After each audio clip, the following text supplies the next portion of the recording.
নমস্কার বন্ধুরা, আজকে আমি তোমাদের সাথে শেয়ার করব ছোট কাতলা মাছের একদম পাতলা ঝোল। তো তার জন্য আমি কড়াই তেল দিয়ে জিরে পোড়া দিয়ে মাছগুলো একে একে ভেজে নেব।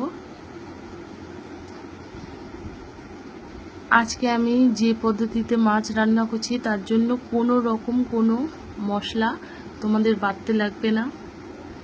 সামান্য গুঁড়ো লঙ্কা আর গুঁড়ো যে মশলা আছে সেগুলো দিয়েই হয়ে যাবে।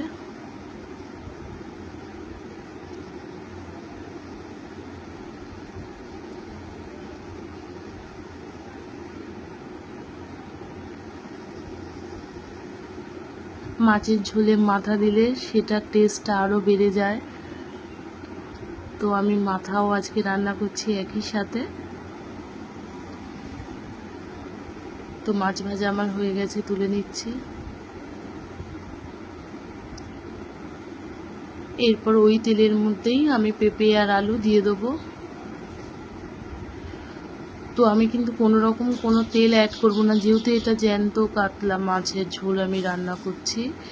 তো জ্যান্ত মাছে যত কম তেল দেওয়া যায় ততই সেটা ভালো বা পুষ্টিকর। তো এখানে আমি নুন অ্যাড করে দিয়েছি। এরপর খানিকক্ষণ ভেজে আমি এর মধ্যে টমেটো দিয়ে দেবো।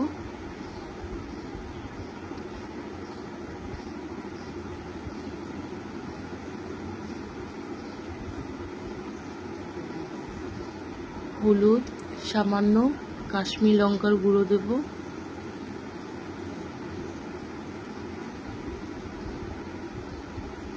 তোমরা অবশ্যই বাড়িতে একবার ট্রাই করে এইভাবে দেখো, নিশ্চয়ই তোমাদের ভালো লাগবে। এরপর আমি সামান্য আদা যেটা গ্রেট করে রেখেছিলাম সেটা দিয়ে দিয়েছি। এরপর আমি জল ঢেলে দেবো। তো কোনো ঝামেলা ছাড়াই খুবই সহজে রান্না হয়ে যায়। তারপর এইভাবে রান্না করলে খেতেও চমৎকার লাগে। তোমরা একবার রান্না করে অবশ্যই এইভাবে দেখো। এরপর হাফ টিস্পুন আমি জিরে গুঁড়ো দিয়েছি আর 1 টিস্পুন আমি ধনে গুঁড়ো দিয়েছি। এরপর কটা কাঁচা লঙ্কা আমি অ্যাড করে দেবো।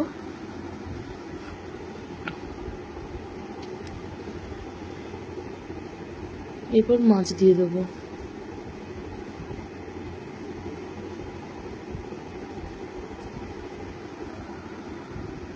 এখানে আমি গোলমরিচটা গুঁড়ো করে রেখেছিলাম আগে গরম করে চাটুতে, তারপর সেটা আমি হামালদিস্তায় গুঁড়ো করে দিয়ে দিয়েছি। আর এরপর আমি ধনেপাতা অ্যাড করে দেবো। ব্যাস, কিচ্ছু না, কোনো রকম কোনো বাটা মশলার কোনো ঝামেলা ছাড়াই এত সুন্দর মাছের ঝোল রান্না হয় যে খেতে খুবই ভালো লাগে। অবশ্যই তোমরা একবার বাড়িতে ট্রাই করে দেখো। আমার রান্না যদি তোমাদের ভালো লাগে আমার চ্যানেলটি সাবস্ক্রাইব করে আমার পাশে থাকার অনুরোধ রইল। মাছের ঝোলটা আমার হয়েও গেছে, এবার আমি এটা ঢেলে নেব। আজ আসি, দেখা হবে পরের নতুন একটা কোনো রেসিপি নিয়ে।